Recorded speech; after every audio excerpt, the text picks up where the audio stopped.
Aujourd'hui, dans Les Vies d'en haut, on souhaite vous parler d'histoire de famille pour assurer la continuité d'entreprise. Un enfant qui prend le relais des parents dans son commerce, dans une activité, afin de faire perdurer l'enseigne et son savoir, une tradition familiale marquée. Et avec Alexis Matteucci, pour ce numéro, on vous propose 2 entreprises du Boulonnais où la famille est au centre de tout.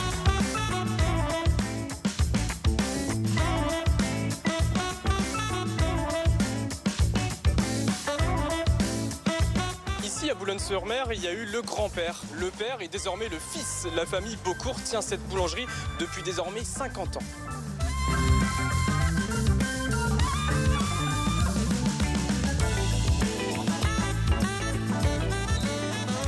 Et depuis quelques années, c'est Adrien qui est aux commandes de ce projet. Il a repris les commandes donc avec quelques petits nouveaux ingrédients, des ajouts. On va le rencontrer, Adrien. Bonjour Adrien. Bonjour. Merci de nous recevoir dans cette boulangerie qui est désormais vieille de 50 ans, avec un lourd héritage familial. Qu'est-ce que ça vous fait, vous, justement, de le perpétuer? Alors c'est une immense fierté, sachant qu'en plus c'est de père en fils, donc forcément ça rajoute quelque chose. Puis surtout avec un beau métier comme ça, j'étais obligé de reprendre les manettes ici à Boulogne.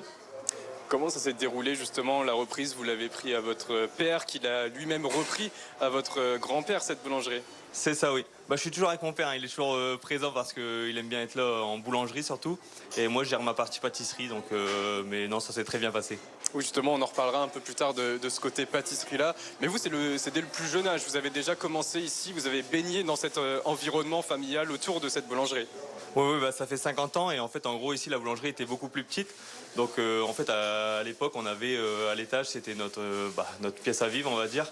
Et ici, par exemple, à l'arrière, on peut trouver, en fait, c'était notre salon. Donc, on a vraiment grandi avec nos salariés, avec nos collègues de travail. Et ça nous a permis aussi à moi d'aimer ce métier parce qu'en fait, par exemple, tout petit, avant d'aller à l'école, je me levais 1 heure avant, j'allais voir les pâtissiers, je les aidais et hop, après j'enfilais mon sac à dos et je partais à l'école. Et puis bon, pareil au retour forcément. Donc des fois, on esquivait un petit peu les devoirs, mais sinon, ouais, c'est vraiment ce qui m'a donné envie de faire ce métier. Vous en parliez, cette boulangerie a évolué. Avant, c'était votre maison. On va justement aller la voir. On va peut-être pouvoir faire un petit tour pour que vous nous montrez à quel point ça a pu évoluer les bâtiments. Du coup, ici, en fait, à l'époque, c'était le magasin, donc c'était un linéaire. Donc en fait, quand on arrivait ici, c'était la zone cuisine et salon. Et ensuite, à l'étage, c'était nos chambres avec une salle de bain. Bonne journée. Merci. Voilà, ici, c'est là où on fait toute la partie boulangerie. Donc là, ça a beaucoup évolué justement sur ces 50 dernières années. Ici, avant, c'était pas si grand. Avant, il n'y avait pas tant d'outils de travail. On en voit un peu de partout.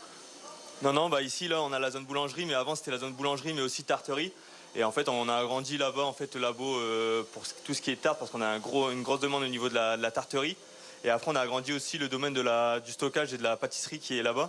Donc, tout en gardant aussi notre labo qu'on a rénové à neuf il y a de ça 5-6 ans. Justement, vous avez aussi dû vous agrandir avec cette nouvelle activité de pâtisserie dans cette boulangerie que vous avez apportée. C'était aussi important pour vous et c'était même essentiel de réussir à trouver cette place. Oui, à l'époque, on devait être sur une dizaine de pâtisseries. Là, maintenant, sur un week-end, on peut monter jusqu'à 45 sortes de pâtisseries individuelles.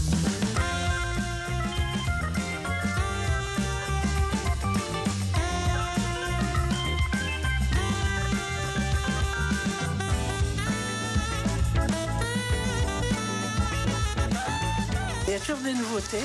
Le jeune pâtissier qui est là, il met toujours des nouvelles choses en place et c'est toujours très bon.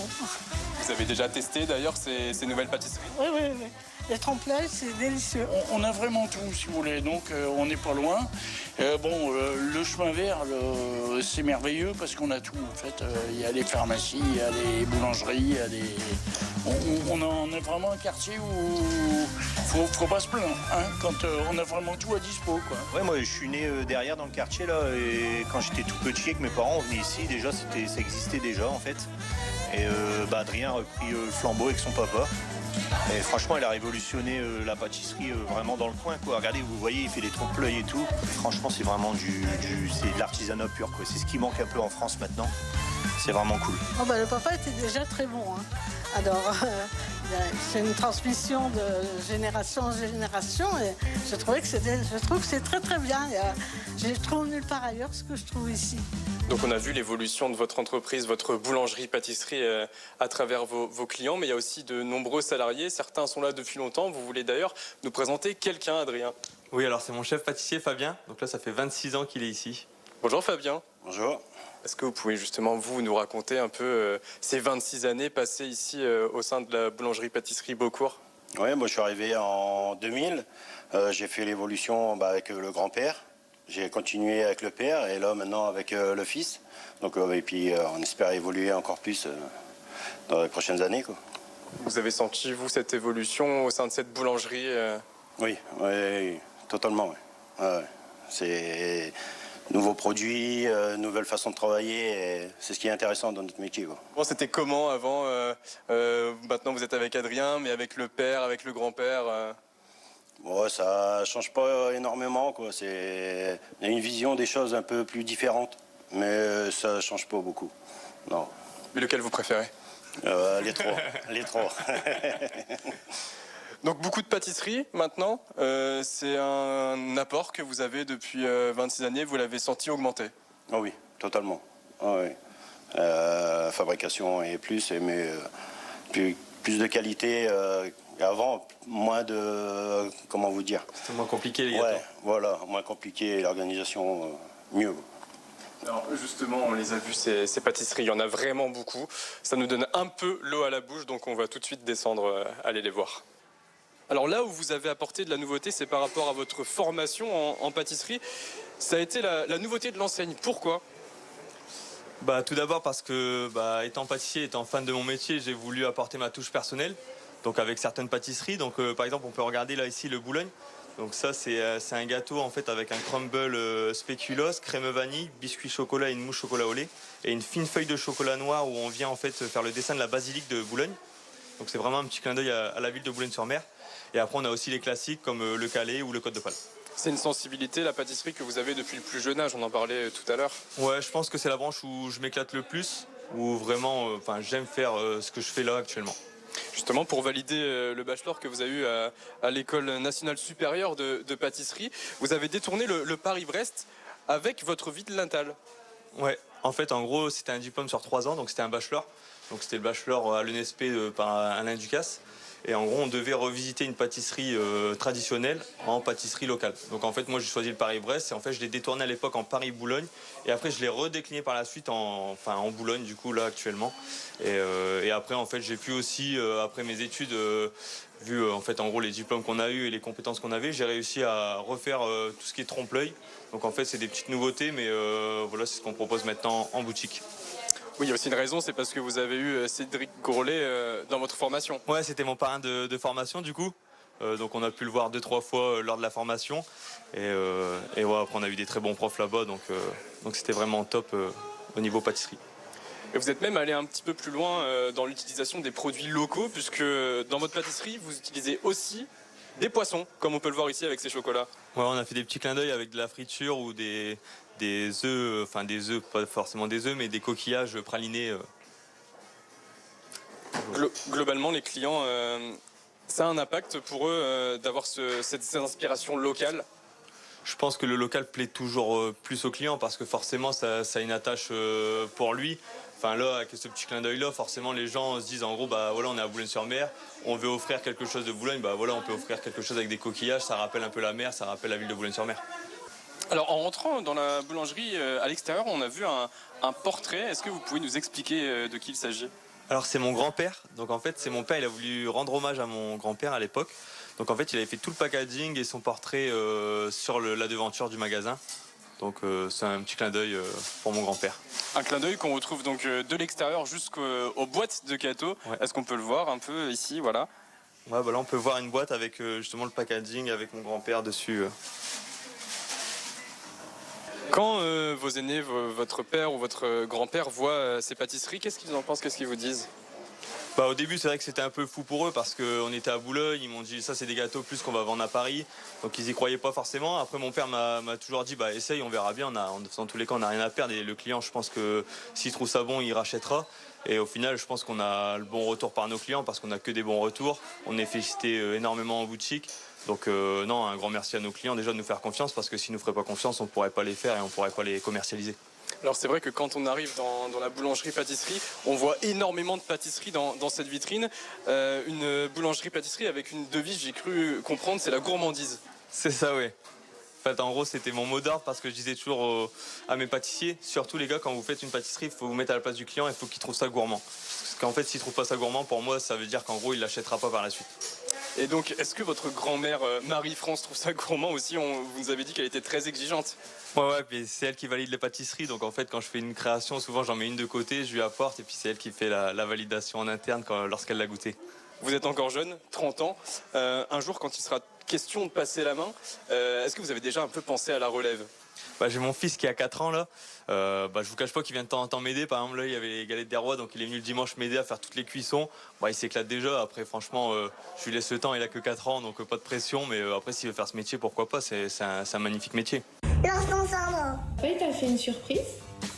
Il a fait des petits oursons à ton nom, l'ourson Sandro.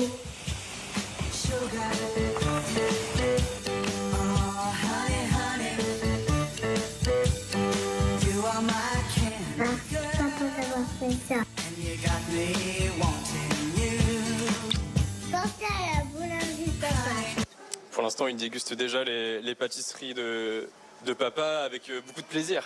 Ouais. Là, on a fait l'ourson guimauve, là, donc il a pu les goûter pour son 4 heures. Donc non, c'est top.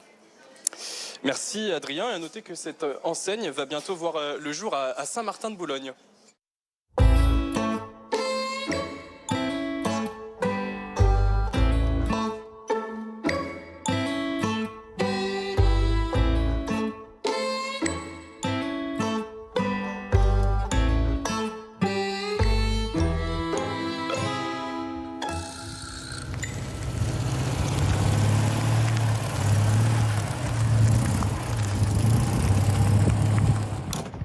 C'est bon? C'est dans la boîte.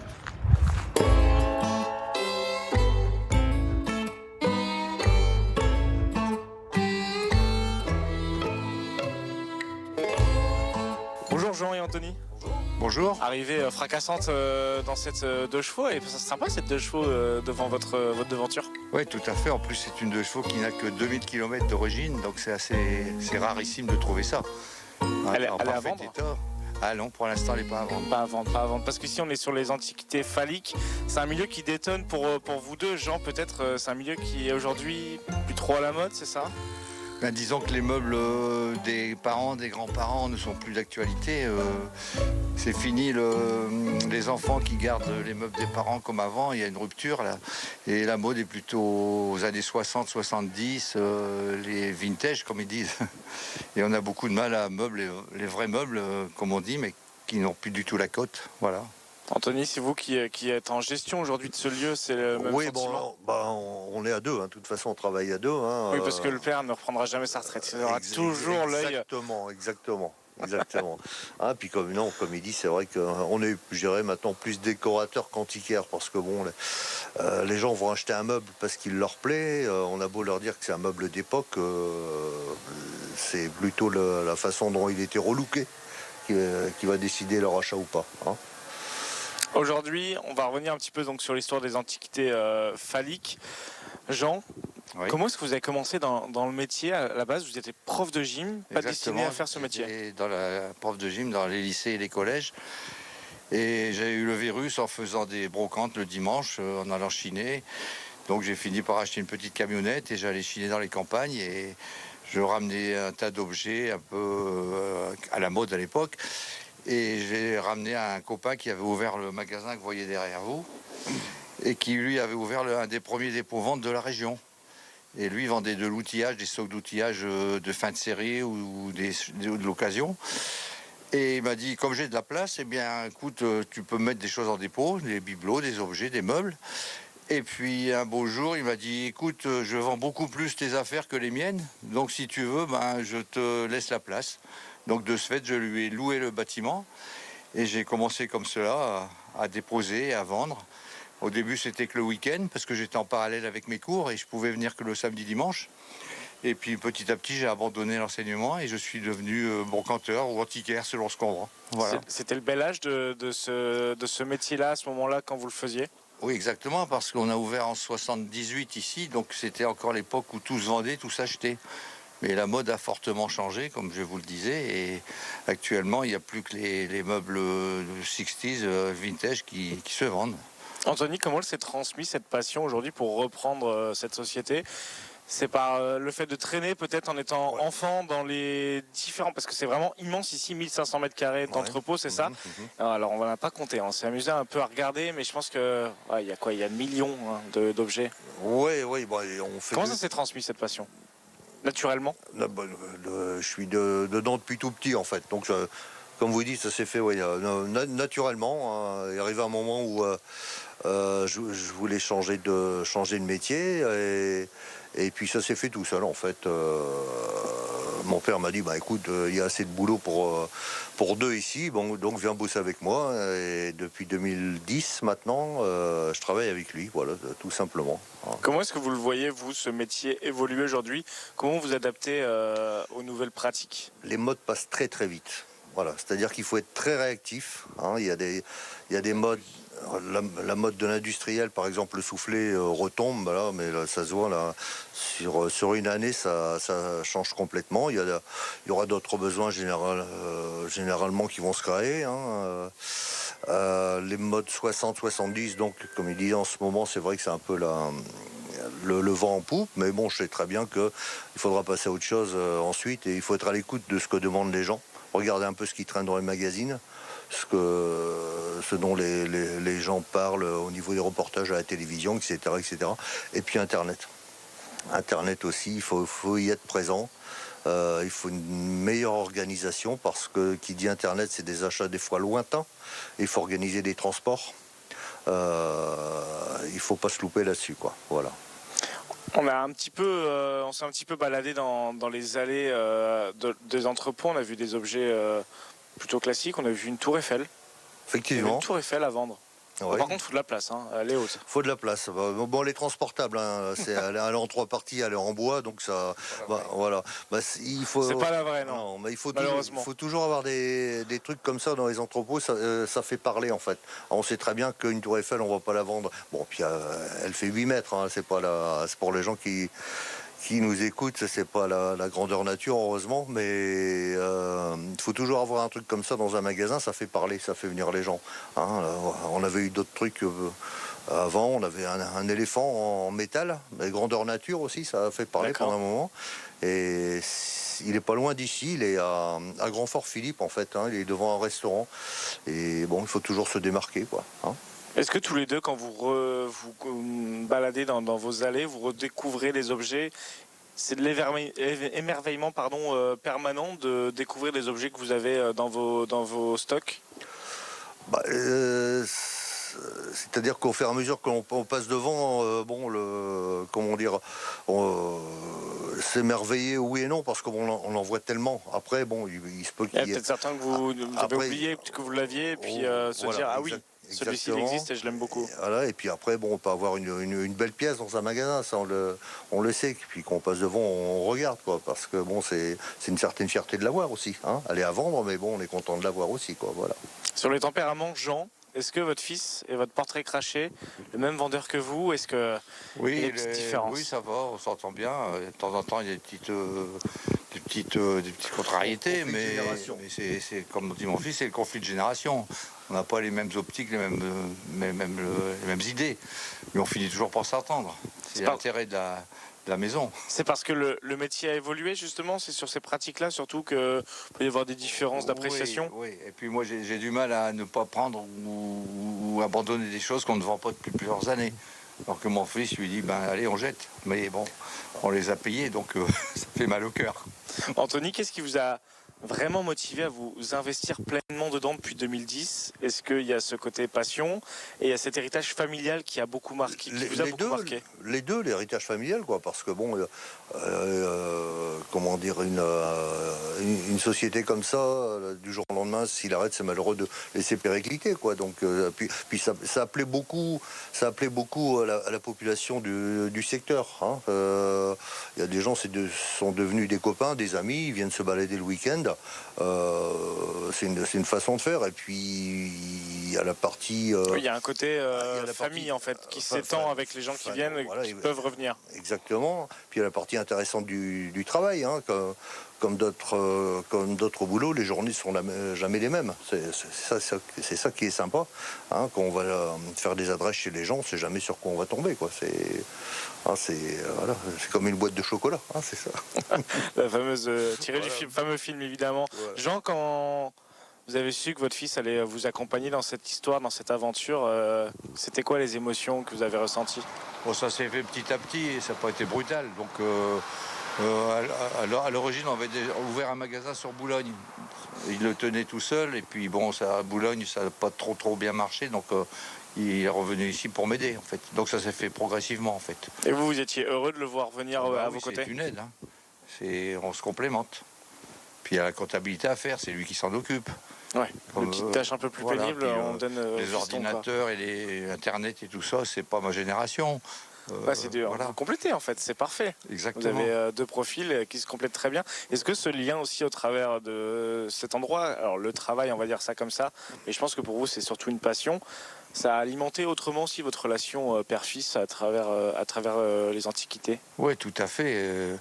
Et puis, comme il disait, tous les jours sont différents. Lui, il s'en va sur une adresse, moi, je vais ailleurs. En revenant, on se raconte ce qui se passe et ce qu'on a pu trouver ou acheter. Et c'est un complément, en fait. Hein. Est-ce que aujourd'hui, Jean, est-ce qu'Anthony connaît aussi bien les allées que vous? Ça vient. Ça vient. Tout doucement, c'est long. C'est long. C'est un apprentissage. Ouais. Ça s'apprend sur le tas. Hein. De toute façon, il n'y a pas de secret. Je crois qu'il faut faire des erreurs pour retenir. Voilà. Si on l'achète mal, on s'en souvient. Même après 15 ans déjà d'expérience pour vous, c'est pas totalement au point, Jean, pour lui. Il y a encore un peu d'apprentissage et l'expérience gagne tout le temps. En fait. Ça va venir, mais on ne sait jamais tout.